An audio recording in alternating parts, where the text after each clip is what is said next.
I decided to go to the largest existing healthcare meetup. So I'm coming in there and I see the founder. I found him on LinkedIn. I did my research. So I go directly to him like I'm nobody. I just arrived from Australia, fresh from the boat. And I'm coming to this person. I'm saying, hey, I'm Valerie. I want to start a healthcare meetup. He was like, oh my God, welcome. Like you just came from Australia. You lived in China. You're from Europe. I would love to hear your perspective. What is your meetup going to be about? Let's partner. And he started connecting me to other people. I was like, this is incredible. Like the atmosphere of people really genuinely wanted to help and not thinking, how can we compete? But what are you bringing to the ecosystem? Like what's going to be your perspective? It's just incredible how much people support you. And I think it goes between founders, between investors, it's the same. And I would say the most important rule from my perspective, it's This video is for our ex-founders, sales professionals out there who wants to break into venture capital. You're someone who lives life with no regrets, founding a company, PhD research, sales and growth professional, and is now a general partner of Yellow Rocks. Silicon Valerie, welcome to the podcast. Thank you for having me, Joe. It's my pleasure to be here and to share my personal story. Let's go back to the start of your journey. What was your first real exposure to venture capital? Was it when you were a founder of Open China, doing your PhD project, working sales, or something else? My very first connection with venture actually started when I was doing still science. I've started as a geneticist, and I love genetics. I was doing molecular biology, and I was crazy about the dogs. I was training dogs. So I came to my professor and I proposed to her an idea. I was like, "How about we start doing genetic products for dogs?"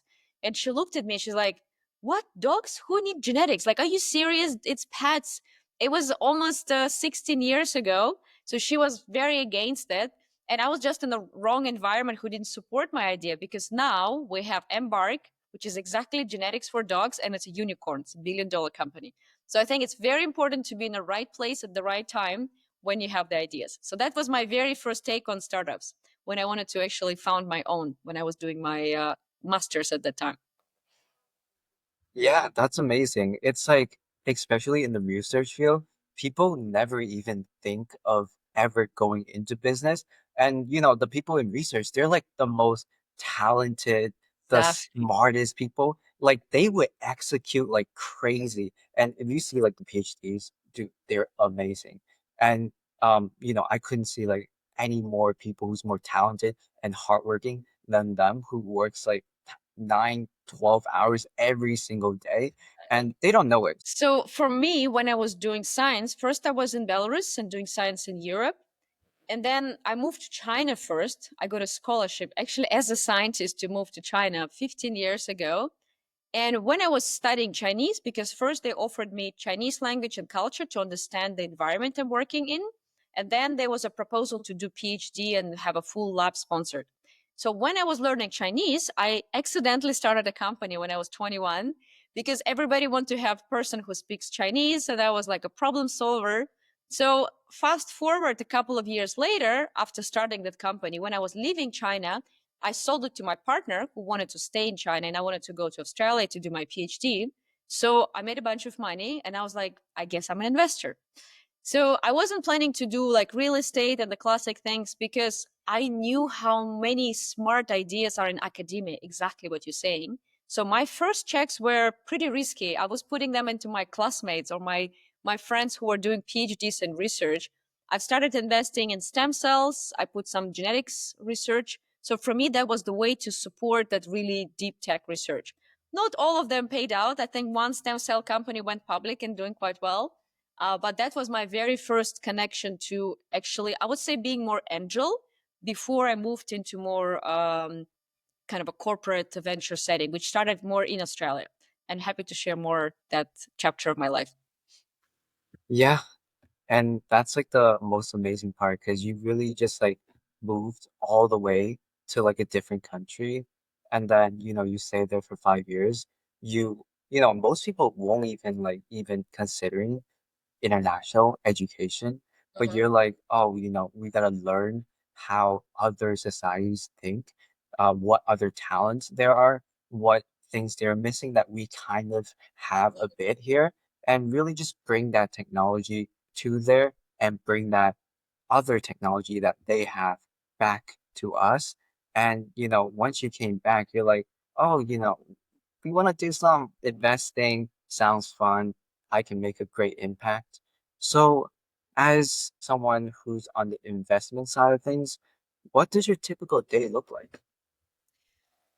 A lot of calls for sure. I live in San Francisco, so I do meet people quite often, and I think it's between Silicon Valley and also do meetings in San Francisco.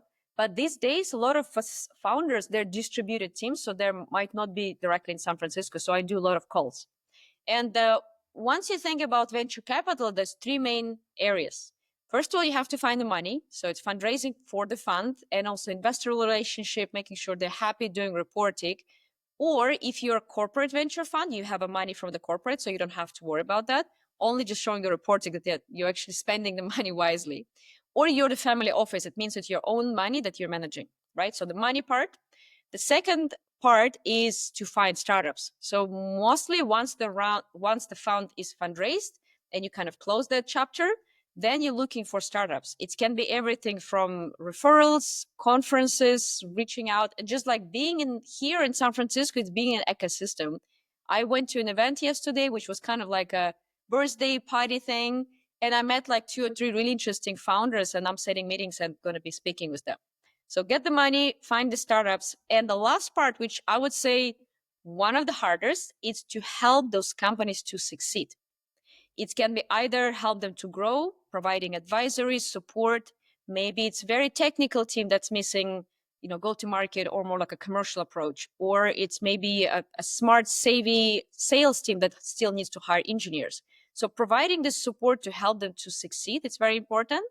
And then once they're raising the next round, my job is to do introductions to larger funds and help them with fundraising. And the last part, of course, the exit, because we want to get the money, invest in startups, exit those startups, and return the funds, right? So this is a very classic venture capital structure. So to answer your question, the first year or two, once you're fundraising for the fund, it's mostly like getting the money. The second part, it's investing in startup. And then at the more like a senior age of the fund, year 3, 4, I would say 4, 5, 6, sometimes it's close to 10, depends on technology. Then you're working on returning the capital and exiting the companies. So you have three different stages. Yeah. And one of the things that, you guys do really well is the transparency with companies. So I know lots of VCs have different strategies on how they support their founders. Mhm. At least for Yellow Rods, you guys are very transparent that you want your portfolio companies to work with the VC fund and ask for anything. So would you say that that is mostly part of your day? Like you're on 24/7 call for founders and just ready to help them? First of all, I like what you said about transparency. We're very open to help, and that's one of the key points we actually looking on in the founders. When we decide to invest, we ask difficult questions like, what are your bottlenecks? Like, how much money you need right now? Like, if you're burning the money and you need something else, come come to us, tell us in advance, tell us I lost this contract, I might not be able to close another couple of months. You have to tell us when things are doing well, and the most importantly when things are not doing well. So I think it's a both sides, we want transparency from both. And once we're investing, we're actually aiding all our founders. We have chats. So they're all there together so they can actually help. For example, we're investing in a company that, let's say, doing the code production.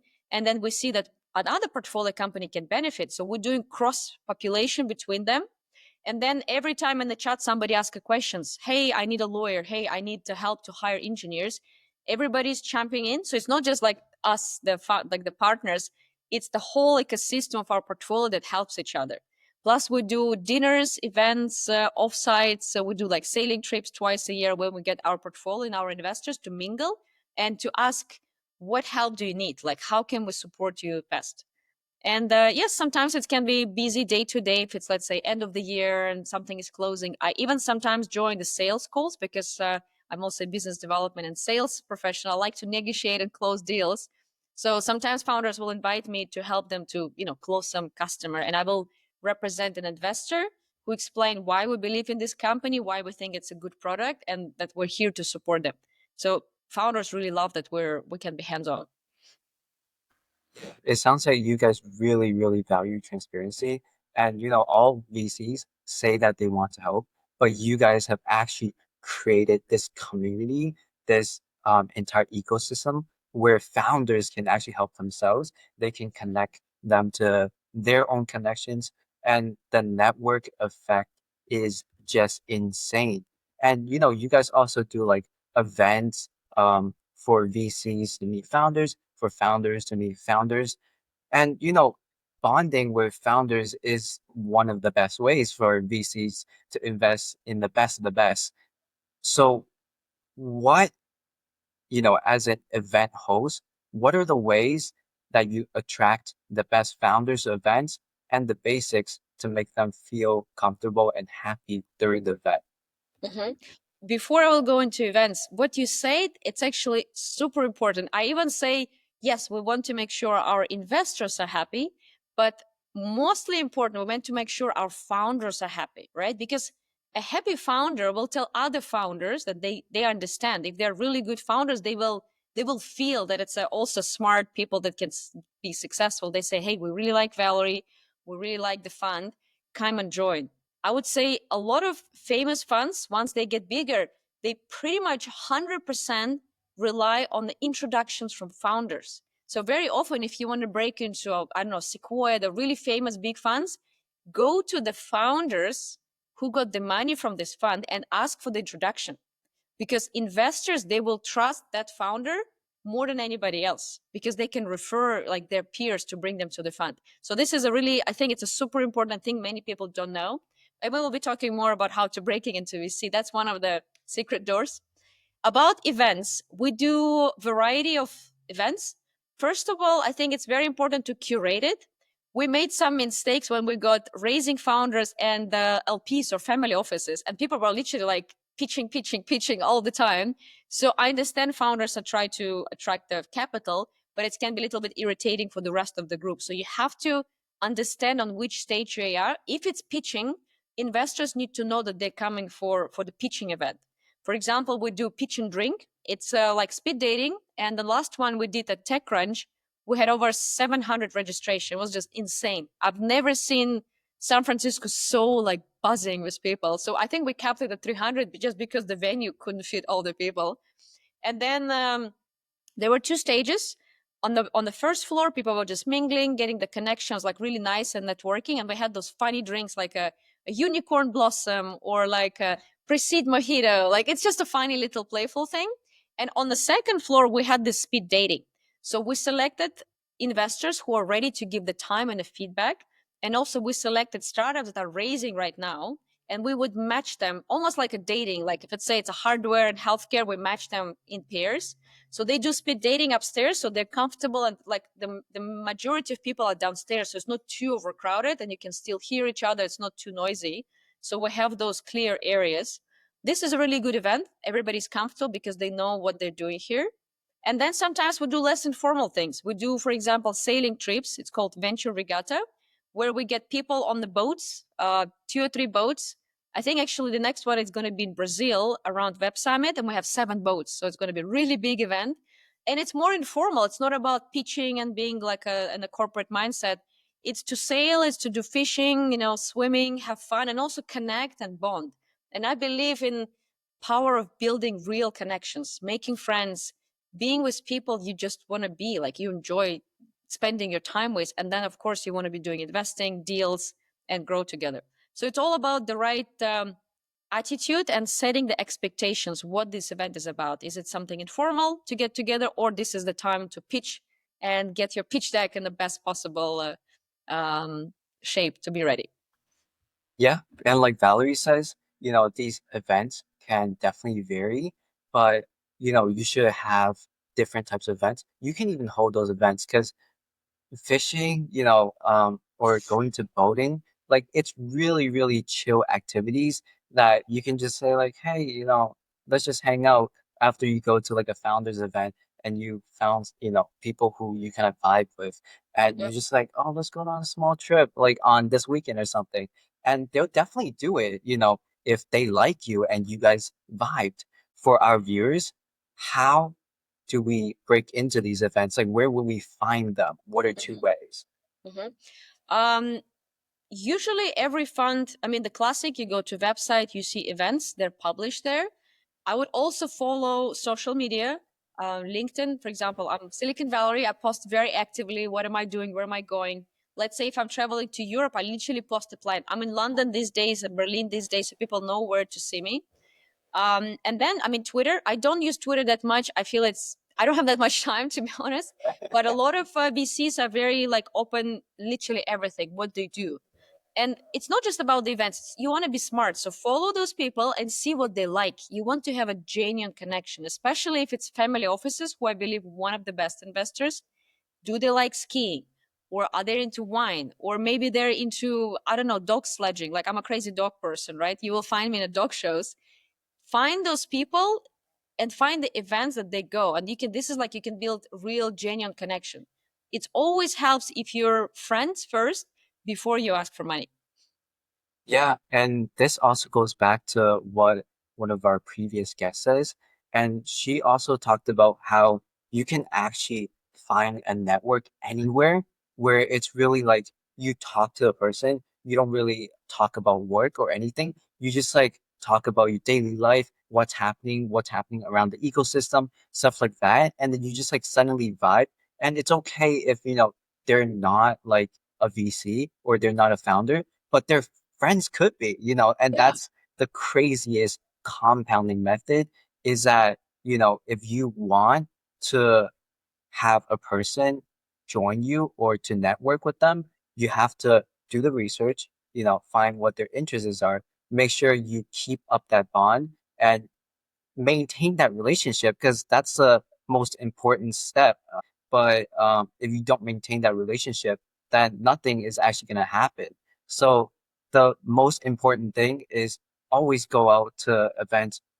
Everywhere you go, you talk to people, you share what you want, your interests, your Mhm. path, and they might just recommend you someone that they know who's exactly on this path. And this close recommendation could be your one-way ticket into VC. Exactly. And when I moved here from Australia in 2019, I was still kind of closely connected to healthcare. And I remember I was thinking, okay, I don't know anybody. I just moved. Like, what do I do? Like, how do I network? And I was like, how about I start a healthcare meetup? It's also a very nice thing because you show leadership, you have a topic, and people understand what you do. So it's almost like your speaking platform if you're doing a specific meetup. So I wanted to start with a healthcare meetup, right? And I decided to go to the largest existing healthcare meetup. So I'm coming in there and I see the founder. I found him on LinkedIn. I did my research. So I go directly to him like I'm nobody. I just arrived from Australia, fresh from the boat. And I'm coming to this person. I'm saying, hey, I'm Valerie. I want to start a healthcare meetup. And in any place around the world, it will be like, ooh, competition. Like, what do you want? Like, I'm already doing like, it wasn't like that. He was like, oh my God, welcome. Like, you just came from Australia. You lived in China. You're from Europe. I would love to hear your perspective. What is your meetup going to be about? Let's partner. And he started connecting me to other people. I was like, this is incredible. Like the atmosphere of people really genuinely wanted to help and not thinking, how can we compete? But what are you bringing to the ecosystem? Like what's going to be your perspective? It's just incredible how much people support you. And I think it goes between founders, between investors, it's the same. And I would say the most important rule from my perspective, it's try to bring value first. Like, how can I help that VC? How can I help this founder? Maybe if you're a founder who's trying to get into VC or you're from other profession, find the people you like with whom you're vibing. Exactly. People you respect. I think for me, it's very important. You respect who they are, how they do business, like integrity and ethics. And then say, hey, I'm a PhD student or I'm a singer. How can I help you? Are you looking for specific startups? Do you need help with the venues? Maybe I can sing at your event to entertain your LPs. Try to think first, what can you give to other people before asking? And another very important rule that I've learned in Silicon Valley, if you're meeting somebody at very high level, let's say I met recently a sister of a Zuckerberg, right? She just had a new fund. There's a certain rule of, some people say 1 year. I would say from 3 to 6 months. Don't ask anything, because everybody wants something from those very high level people. And if you just met them and you say, hey, can you connect me? Can you give me? They will be like, oh, yet another person who wants something from me. So try to spend the time building relationship, learning who they are before you ask. And they will be like, oh, this person doesn't want anything from me. They will be curious. They're like, oh, this is, I would love to learn more about this human being, why they don't want anything from me. It's like almost get their curiosity to you. So I think this is a very important rule. Like it says, no ask rule for high level people. And it works really well if you do it more naturally, genuinely. Yeah, and it's really value first. And 100%. it's the craziest thing is for Valerie's example, when she went to Australia, she did all the research on the founders first. Like this is a main point that you have to remember. And then she went straight to them. She went straight to their stand and then she probably talked about like their research, how they were doing. And then afterwards, it was like, okay, founders always like people who like to hear about their startup. Like they're crazy about that because they love their startup, they love talking about it. So then, after Valerie probably like said amazing things from doing her research and also provided amazing value, they were like, okay, so how can I give at least like a little bit of value back to this person? And that's how Valerie got that connection from those founders that she wanted because she did the research. She went directly to the event. Um, at that moment, she was like no one. Like she didn't know anybody in the event. She didn't know anyone in Australia, but she done it. She done it just like that. And for our audience, this is a very, very important rule of networking that you have to make sure you understood.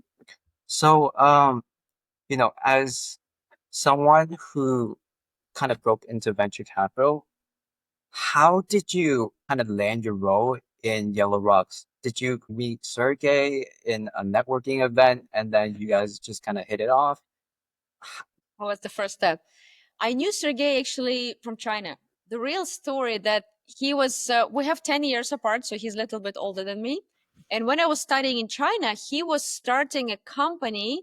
He was a PhD, also brilliant scientist, and he was, trying to find his startup first.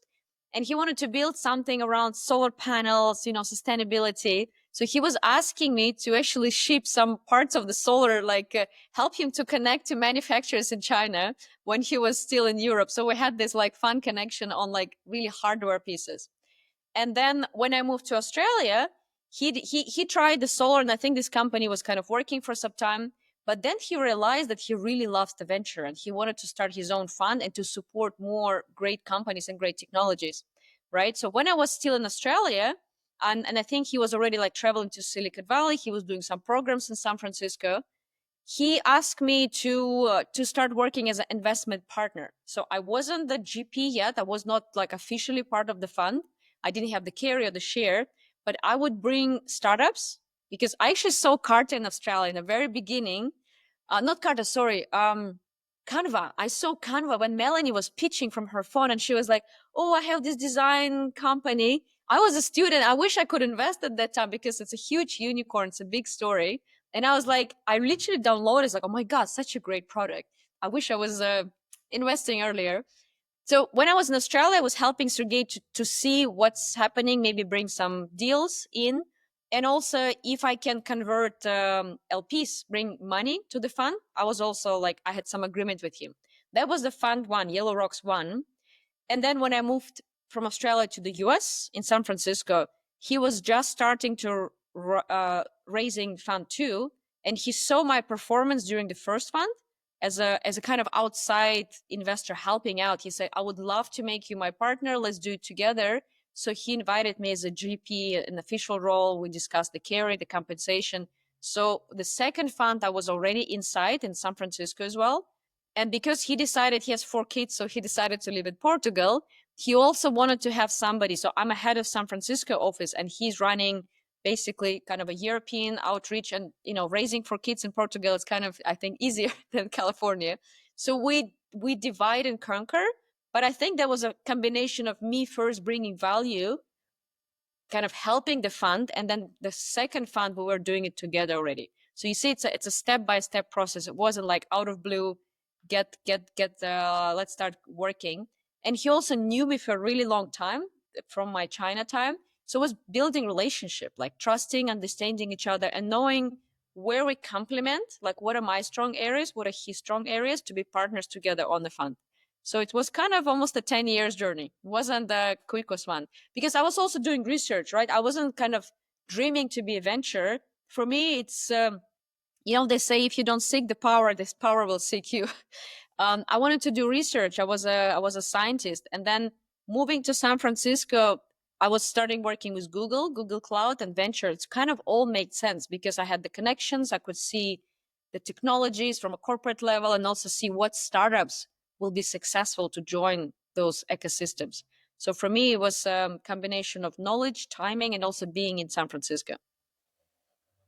That's the most amazing part because venture capital could be a journey where you don't know that it's found you, but Hmm. then once you look back and all the dots kind of connect, you're Yep. just like, oh my gosh, this was a role for me. Like I couldn't have thought of a better role of what I should be doing. And your journey with Sergey is the most amazing thing ever because you were providing value. That's the first one, and Mhm. then afterwards you maintained that relationship, and and then right after that it was like you guys were perfectly compatible as business partners. Europe is doing amazing in VC right now. Yep. Their returns are basically the same as US. So Europe's doing great, US is doing great, and Yellow Rocks, who has like both regions, you can Mhm. really learn tons and tons of stuff from that and learn how to support founders in a way that, other VC firms cannot. As a VC, it could be not suitable for everyone. Who is VC not for? That's a really good question. Most of the people ask like, "Ooh, what's needed?" I think VC is not for people who cannot work in a fast pacing environment, because exactly sometimes there's a deal coming up and we have to work weekends and evening and being creative. It's not your regular 9 to 5. So you have to be ready to work extra hours and maybe drive and fly somewhere to meet that founder. Sometimes good founders, you have to convince them to take the money, because if they're good, everybody wants to give them the check. So it's definitely not for people who are living in the box and they want their structure. And some people love the consistent structured jobs, so that's not for them. um, it's not for people who cannot tolerate risk. It's not just the investment. Sometimes you see, oh my God, the market is crashing, or the startup burned all the money. We have to raise another round super quickly. Sometimes there's stressful situations, and you have to be able to kind of live through it. It's almost we're investors, right? Some people, they put money on the stocks and they see stock like right now it's crashing and people are in depression. You have to be able to sit it out, understand now it's the deep, or maybe now it's the startup is not doing really well, but to be able to tolerate high level of risk in general, because there's volatility, right, in every startup. Of course, we all wish for unicorns that only go up, but many times you have to be able to support them in the hard times. So stress resilience, fast paced environment. And I think it's venture capital, it's relationship. If you don't like people, it's not job for you. You want to like founders, you want to be able to see, oh my God, this is the person who's trying to make impossible, right? Love humans, love networking, and also enjoy connecting the pieces. And ventured so many times, like I see a company, whenever I talk to founder, my first reaction is not like, oh, is it a good investment? It's like, oh my God, this connection, I can connect them to this is the partnership, this is the growth. For me, I see the ways how I can link it into my network to help them to succeed. And then once I see those angles, I will analyze, is it the good investment for me? Because you also have to be choosing your battles. You cannot invest in everything. I mean, I love nuclear energy, I love space, I love biotech, but it's will be too far of a mandate. So with Yellow Rocks Fund 2, the current fund, we decided to focus on fintech, education, and future of work, which is AI and automation. So we know that we will say no to other things. Let's say we don't do healthcare, we don't do hardware, because it helps us to have a priority on this current fund.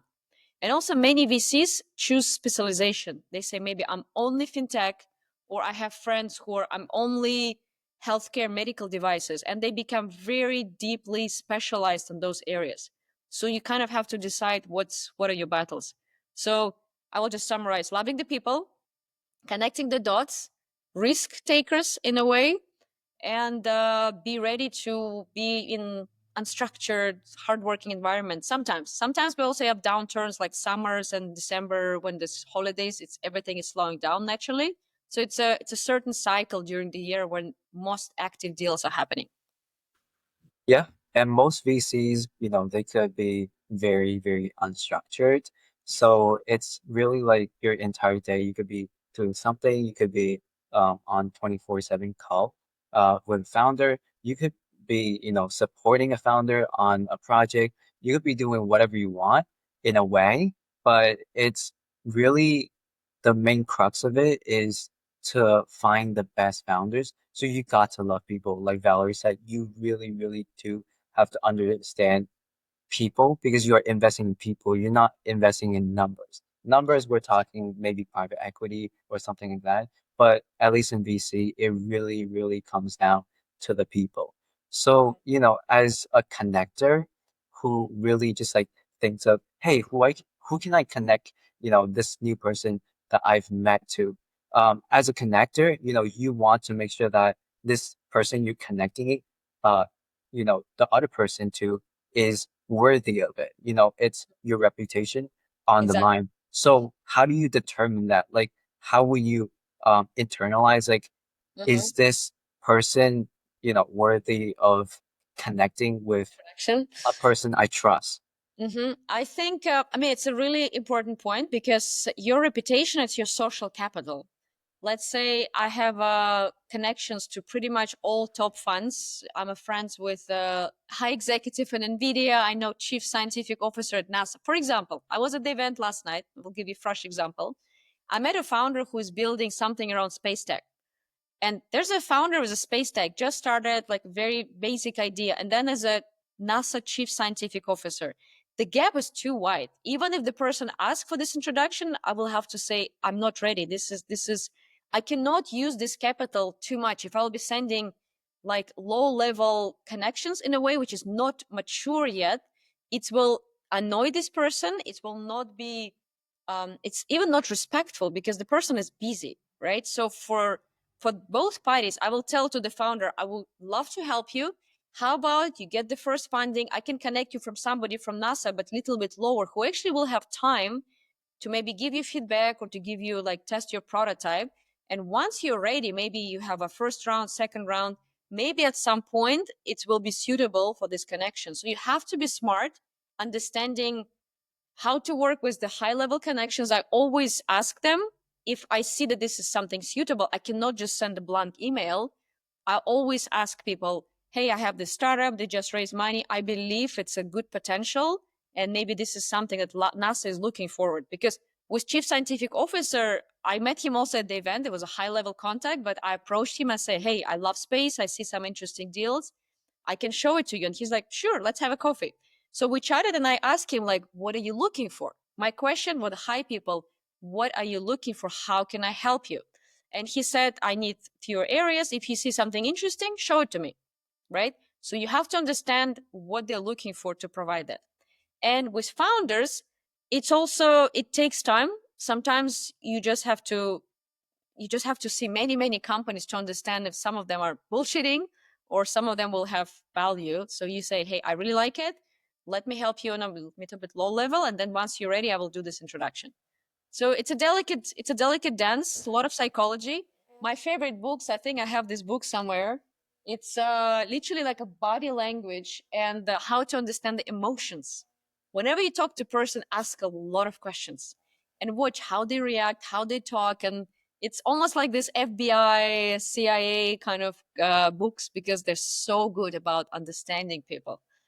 As you said, we're investing in humans first rather than the numbers. Really giving the person a roadmap. Let's say it's a low level connection and then Mhm, it's a very high level contact. You would say like, hey, if you do this, this, and you follow through with it, then yes, I will connect you. mhm, Because most people don't follow through with anything. Like they exactly. would say, I'll do it, but they don't actually execute. And that's what's the difference between good and bad founders as well. But Mhm, if they actually execute it based on what you said, and they showed that it has value, they did well, they did great, then yeah, it means that they have potential, and that potential is what high level contacts are always looking for. And that way you can minimize the risk of mhm. your reputation, in the way that you know it's really connecting two people that are going to do great things. And even if it doesn't work out, it's okay. You just want people to feel connected to each other, and when they actually form that genuine connection, it's worth a million times over all those attempts to reach out that you have done. It's like a magic.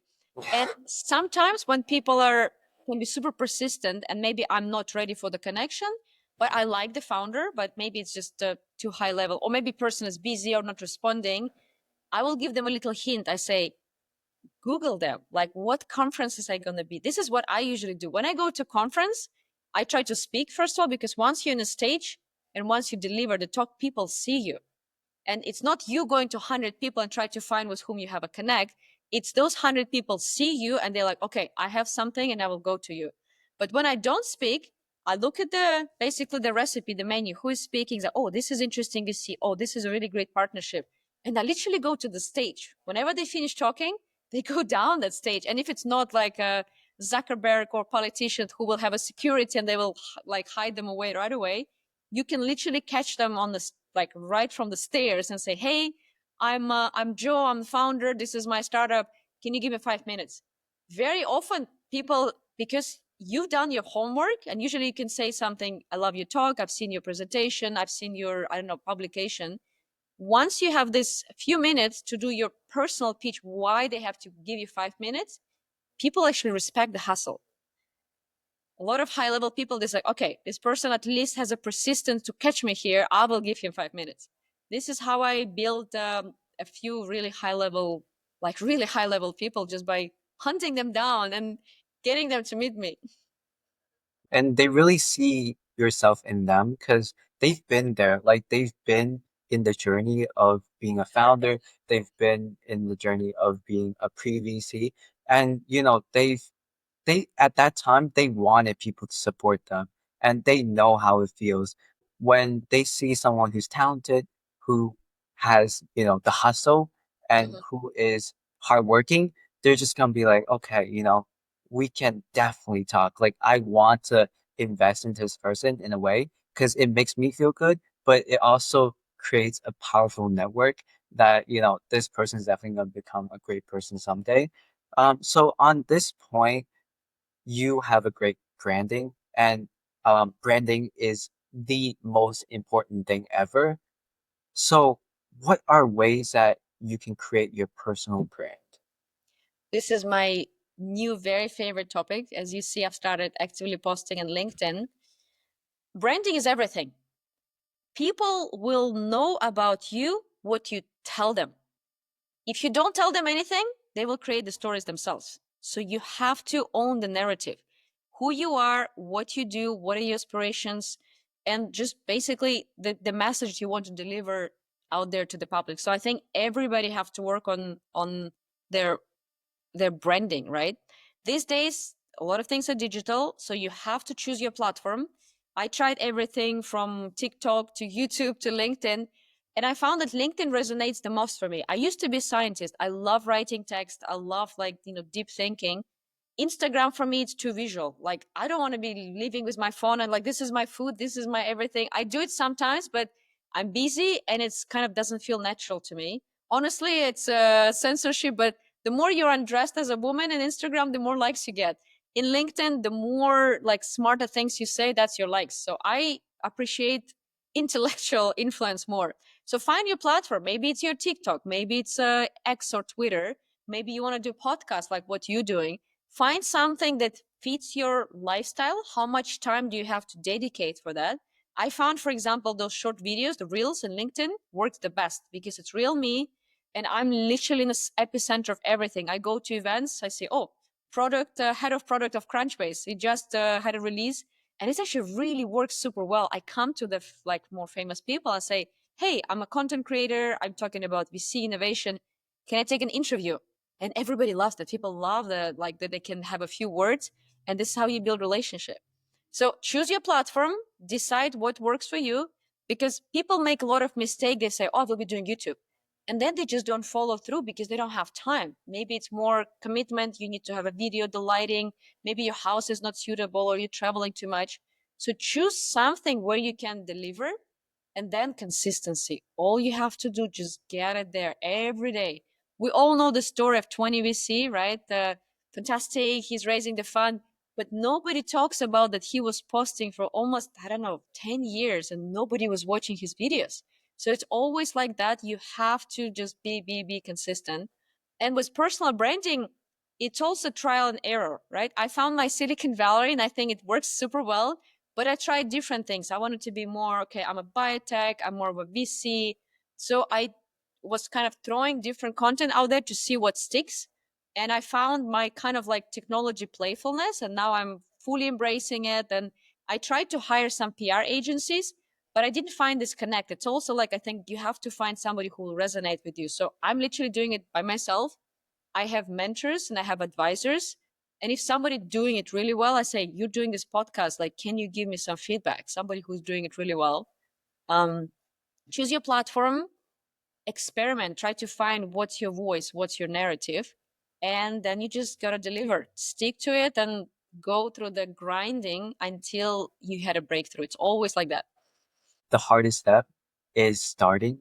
And once you start, you're 50% of the way there. So you start, and then, like Valerie said, you should try out like different platforms, try out what works. And once you have something works, once you know you have something that is product market fit, you basically just stick to that niche, stick to what works, double down, scale it, and bam, you have something amazing after you stay consistent. Because honestly, most You're people quit after the first few posts, after they don't see like any likes, comments, whatever.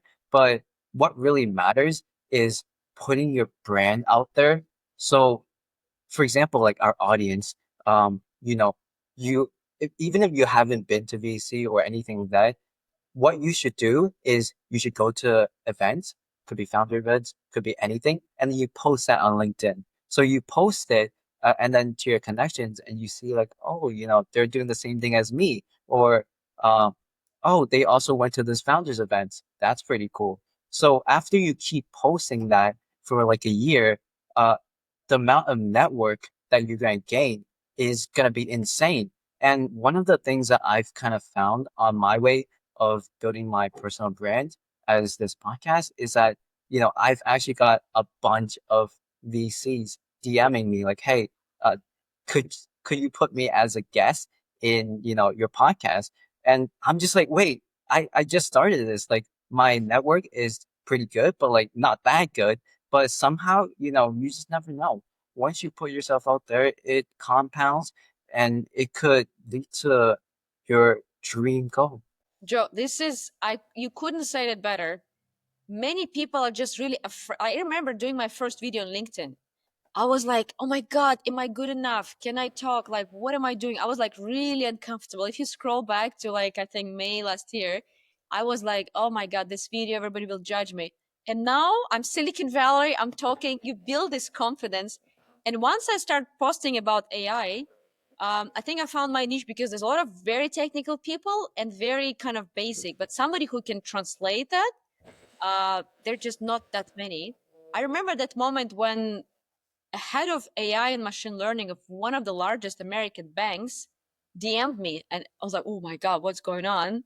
I responded to him, and he's like, hey, can I invite you for coffee? I'm like, sure. What's happening? Like, it's that guy, and I'm just like, Valerie. Maybe it's also the imposter syndrome of any immigrant, but I met with him for coffee, and he was like, hey, I really like what you're doing. Like, I love how authentic you are. Can you teach me LinkedIn? I'm like, wow, is this real? Like, is this for real? Seriously? So people appreciate who you are, and maybe for him it was actually more comfortable to reaching out for me. Maybe because I'm female, because I'm more approachable. I'm not trying to put the corporate mask on myself. And now we're friends, and I'm actually giving him like tips and tricks, and sometimes even secretly liking his post to just like, hey, I'm supporting you. Just keep doing. And also, big point you say, once you start your, this is 50%, you're 50% ahead of people who are talking about that, thinking about that, but never executing. Our dreams can come reality just, it's like a basic mathematics. If it's zero, zero times equals zero. Like one time, like just one post a week, I don't know, a month times 100, it's 100. So you're just going to compound. Just get it out there. You have to do it. When people just like dream and they never start, I honestly feel bad for them because, no one really cares about what you're doing. Only you care about yourself the most. But once you actually provide real value, that's when, you get your followers, and, the craziest people who just like loves you to the core. And, that's what you really want. Like you want to make that impact in the world where you're helping and supporting people in an indirect way and also a direct way if you are a mentor. And for a partner VC who's looking at deals every day, what are the top three things that you look for in a startup when Mhm. you're considering whether or not to invest? I think there's two sides. One, we have in our fund certain score sheets. Like the things, first of all, you don't want to have red flags. We ideally looking for a hacker and a hustler, very technical, and somebody who can sell and get the contracts going, because sometimes it's very different roles. It's hard to find one person who can do both, being technical or have a really good engineers and being able to sell. So no red flags first. Transparency, how people communicate. Do they share everything openly? Do they show, okay, those are our weak spots. We're missing out here. Like, I really want to see that.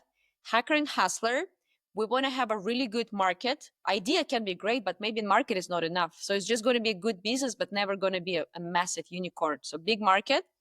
And also looking at the numbers. We want to have the traction. Like, what have they done once they launched? What's the logic behind product market fit? What's the logic because go to market? And I also really like to see focus. In the beginning, people say, oh, I love this and that and that and that and that. You cannot do this. You have to choose, okay, what am I doing first? Who are my core customers? Maybe you're experimenting a little bit, but then you after experimenting, you pick your focus. So this is more from the fun side. For me personally, I'd like to see, how to say, I like hustlers for sure. People who can push me to get to the meeting. It means they can push the customer, they can push another investor. So they have a certain consistency into delivering and getting things done. So I really appreciate that. I also like when founders have, I think it's a combination of a charisma and also being a little bit kind of intense. There's certain intensity. So you can go out there, you can deliver your pitch, you can get the money, you can get things done. So for me, it's this charisma intensity, hustling. And also, I like to have people who are very resilient, because in a startup, things not always going to be easy. So you want to be resilient, even if your startup is failing. I really respect when person comes to me after a couple of months, say, hey, we tried this idea. Maybe it's too early. The market's not happening. We're closing the company, for example. I will respect that more, and I will give them money the second time once they starting building, say, hey, this didn't work out, but now I have this idea that should work. In VC, there's a certain, like, a saying that there's no better founder who failed at the first startup And now he's super eager to make it work. So they have a strong motivation to make it work second, sometimes the third time. I've seen people trying and not, doesn't have to be failing, but maybe it's like a flat startups, but they're still motivated to build it. So once you find that super motivated and already experienced founder, that's very often your unicorn. That's like, okay, now I'm going to make it big. So I really love people who can stick to it. So it's all really really important qualities, Yeah. and transparency. I love people who can come to me and say, "Hey, we're in a drain, we're failing, we need help." This is so valuable because I will offer the help. I will support with a bridge round just to make sure that we're in the same place and nobody's hiding or lying. And that's the best type of founder, someone who's obsessed with their startup, Obsession, someone, that's the word. Exactly. yes, someone who's high agency, who's just going to execute, execute, execute, someone who has a great plan and knows how to pivot, maybe even like 10 times. Because, Mhm. in startups, it's crazy the amount of times you have to pivot.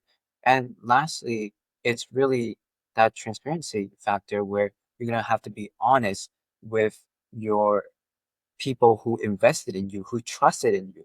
Mhm. And you want them to know that, yes, I failed this first time, but I'm extremely motivated, like you said, to make this work. And, at the end of the day, when people see that you gave them that trust and that transparency, they really, really do believe in you. As, an investor, you talk about what roles there are in a VC firm like yours? Mhm. I'm actually currently hiring interns because I love to get people who are smart, driven. And for me, interns, it's not just like, okay, we're getting somebody on the junior level to support us. I think it's you invest in the next generation. I was there myself. So I really feel that I would love to support next generation of people who want to be VC and who want to be there. So for me, I see this certain legacy and mentorship. I'm an active mentor. So we're hiring one or two interns, and as well very often interns are, now they're maybe students, they're finishing, they're graduating, but in a couple of years they will be somewhere, they will be in a fund, maybe they'll be building a startup, maybe they will be doing a fund, maybe they will be hired by, I don't know, Sequoia or the next big fund, and that's going to be my contact, that's going to be my friend. So I'm investing in giving back, and I'm also investing in the future, building that relationship. So I really love to take interns as much as we can. So right now I'm hiring interns. Please don't share my email so everybody will spam me right now. But I'm just saying, yes, usually our team is already established because we're on a year three, turning into four. So we have our analysts, we have principals. So normally at this point it's interns. If you want to break into VC, I know it's the big topic. Look into funds that are just fundraise. You can find this information. Hey, there's a new fund, just closed the round. Reach out directly to them because they will start hiring. They'll be looking for analysts, somebody to support the fund. So that's a really good time to reach out. And also, if you see the fund that is specializing in something, maybe right now I see a lot of like Gen Z, for example, right? Like younger people, and the investors are kind of like a very different generation. So you can come to say to them and say, hey, I'm 21, 22, I'm just finishing my degree, but I understand what's happening in my world. Like I can help you to do, let's say, it's just an example, like Gen Z's, right? And they will be like, okay, maybe you don't have experience in financials and structuring deals, but you can be a great scout. You can be somebody who can understand and even validate certain technologies that they don't understand. So use your leverage. Like, what are the unique skill sets you have? Maybe it's a knowledge of the market. Maybe if you're an immigrant and you're coming from specific country, say, hey, I know how the country works. I can help you to assess startups. So finding your niches, and now it's the best time to join into internships for summer. Yeah, like Valerie says, funds that are currently or done fundraising for their VC fund is one of the best ways to join a fund. And Exactly. also, you could be a specialist. And, if you're a specialist of health tech or something that you can just go to a VC fund who's looking for health tech professionals who wants to, have more expertise, more domain knowledge of this companies that they are funding, and bam, you're in the VC fund. So I know you talked a bit about how to break into VC. For our viewers who needs an actionable plan to implement right away, what would be your recommended 6-month plan to fully break into VC? My plan will be first looking at the calendar. As I said, there's certain cyclical things. If you're trying to break into VC in July and August when all investors are having holiday with their children, it's not a good time. Or maybe if it's the end of the year, like November, December, very often we try to close the deals. It's also connected to taxes or like certain liquidity events. So you have to know when to start this 6 month program.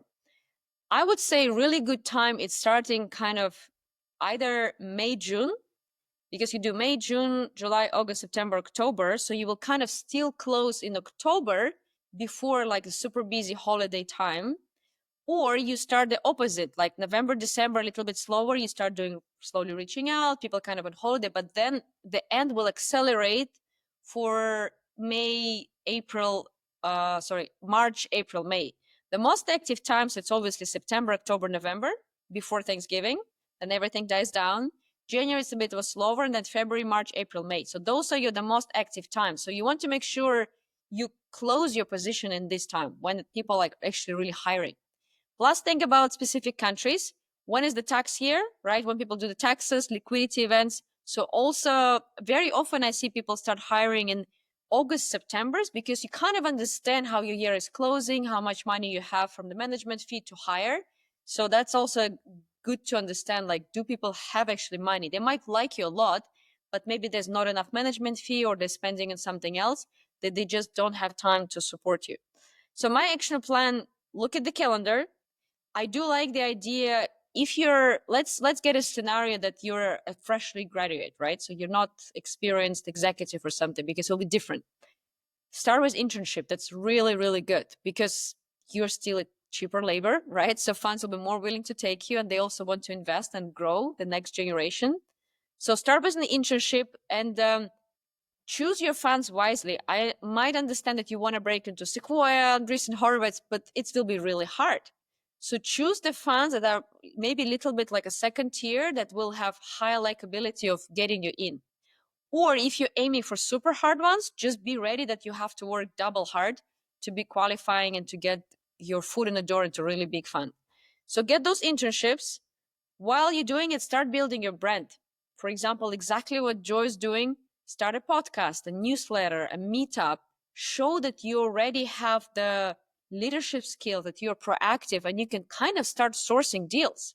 Once you come to an investment fund and you can say, hey, I'm running this, maybe it's a healthcare meetup, and I know a lot of founders already, they will hire you for your network. This is very valuable when you have your network and you have your voice. If you have a newsletter, so you have the community, right? That's really, really important. So do the internships, start building your brand. Um, and I think keep networking. That's a really big deal. Keep networking. And I would also start offering something for free. Come to the fund, say, hey, I've analyzed those 3 to 5 deals. Those are investment memos. Here you go. Would you like to have them? Don't ask anything in return. Just provide values. Become a scout without even having a position yet. So have the people who can, believe in you and have you that's foot in the door. And then just, you have to wait for the right moment. Is it the liquidity, or they've got maybe somebody left, so there's an opening. So keep your options, like have a few funds who like put your eggs in different baskets, right? Don't just like approach one. I just want a Sequoia and I don't agree with anything else. It might happen, but if you're smart statistically, you want to have Sequoia and maybe 4 or 5 other funds. And I always believe in a very personal connection. My very first person who gave me like the corporate job, he just believed in me. I had no experience. When I was starting with Boston Scientific, I was a scientist who was doing genetics. I knew nothing about cardiology, and I was very, very persistent. They say, no, we don't have any positions. I spent 6 months. Can I help you here? I was providing some reports. I was showing up at the hospital, just trying to meet them. I was like in their face, and they're like, oh my God, she's annoying, which is good. And she delivers. She can grind and get those deal done. And then they say, you know what? You don't have experience, but I'm ready to take you because you have the right skills and you're trainable, and I will coach you. So find your advocate, somebody who can get you in. Especially, I think it works like for the really large funds, somebody who sees you as your mentor and he is ready to take you and to guide you through that process. Yeah, and this is one of the best general plans because it's like, if you don't even have the experience, you can still break in, find your mentor, give value first, and then consistently keep giving value. And that's really all it takes. So now for a few rapid fire questions to wrap up. Mhm. Are you ready?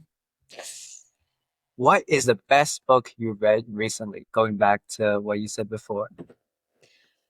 Oh, one of the best books for VC, right? I really like the book Prisoners of Geography.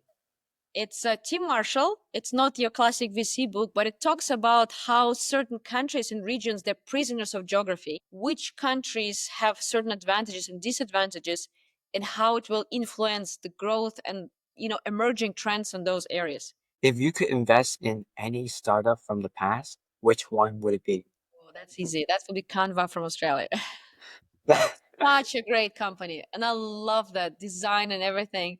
It was hard to build because she had no experience. She was like, I want to build something designery. Like it's hard to see why this person would succeed. But then I actually meet Bill Tai, who's a very famous investor here, and he told me the story that she hustled him when he was kite surfing in Australia, and he helped her to get a technical founder who was kind of missing. And he said, I see your passion, I see your commitment, you're missing this piece. So he was a really good mentor who saw the potential, added the technical team, and then there was a big success. So for sure it's a Canva for me. Yeah, networking effects. That's all it is. Yes. What is your favorite part of working in VC? I wanted to say that for me, I'm a very, very curious person. I love learning. For me, the best part is I really talk to the smartest people who do the most interesting new things. Like every day I can talk about, it's just like, oh my God, this is happening. Like you really keep yourself curious, alert. And I'm just really, really interested to see what people are building. So for me, it's just constant learning and curiosity. Like I want to be surprised every day in a good way. Yeah, and all VC should be serial learners who has like a sort of a chaotic environment and they should be able to adapt really quickly. Especially in early stage. If you're a little bit later, then I think, especially now, we see kind of emerge from private equity. It's more of a deal making, kind of more financial mindset, rather early stage, where we have actually the highest returns. Exactly. It's about having the broad view on people, on different areas of expertise. And I also really like the flexibility. I can be anywhere doing anything, and it's really like something that works for me. Yeah, and talking about flexibility, this last question is what is a place you love to travel to but haven't yet? I travel a lot, but I really want to go to Central Asia. I've never been to like Kazakhstan, Uzbekistan, Mongolia. I think they're still very raw and authentic. You have people like, in Mongolia, like in the steppe, living a totally different world. And Central Asia in general, it's used to be a Silk Road, right? That's used to be like the beginning of the whole civilization and trade. I lived in China and I lived in Europe, and I think connecting those countries to see this like Asia merging to Europe, Central Asia, I think for me, I would love to go and discover more countries there. That was amazing. For anyone listening who wants to learn more about you or your firm, what's the best place to reach you? LinkedIn, email? My email is a little bit clogged up. I would say the best is LinkedIn. And yes, I got a lot of requests. Sometimes I can just not see it because there's literally thousands of people looked at my post and start commenting, say, hey, thank you, it's very good. And like literally get my attention through comments because I'm very committed to my community. So show that you're kind of following, that you understand what am I doing, who am I about before just like, okay, here's my deck, just read it. So do LinkedIn. And also what you can do if you think that you're ready and you're within our parameters. So don't apply with healthcare to Yellow Rocks if you know that we don't invest in that. You can apply through the website and just add my name there. I think it's asked like where did you hear about us or like any notes. Add my name there and then say, hey Valerie, I applied through website, because my analysts, they will see that and they will come back to me and they say, hey Valerie, I saw this startup applying through website and they mentioned your name. Do you know them? What do you think? Would you like to connect? So there's like you going through the back door, and you also engage with me on LinkedIn. I'm very approachable and I usually respond to people when they talk to me. And plus, come to the events. I'm in San Francisco. I'm out pretty much every day. And I'll definitely drop all the contact details and also the website in the description below. Last question is, out of everyone you know, who are two amazing VCs you would recommend as future guests to our podcast? That's my favorite. I love helping other people. I really like Carly from M12. It's a corporate venture fund of Microsoft. I think she's brilliant, super smart, and she's a really good person who tries to help as much as she can. I know she's like on a corporate level, she can't help every startup, but she really tries to connect the people. I highly respect her. So Carly from M12, I think she would love to talk. And another person who I really like, it's actually Tushar from Qualcomm, another corporate fund, but he's such a brilliant person with a wealth of experience, everything about hardware, robotics, chips. It's a different perspective, but he's also a great person to engage, and I love him and I respect him. I mean, it's hard to choose. Those are like two people that came first in my mind, maybe because we're collaborating right now on Innate, but there's so many good people. Like, I really enjoy advocating for others to bring some light to them. So thank you for asking. It's a really good question. It was my pleasure to share my experience. Thank you. It's my pleasure to host you as a guest. You've been an amazing guest who has shared like advice that, I would pay so much money for. Thank you. So, for our audience, thanks to everyone who's listening. Comment a question you want to hear from our next guest.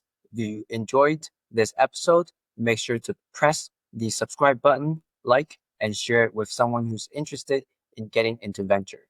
We'll see you next time on Break into VC. Thank you.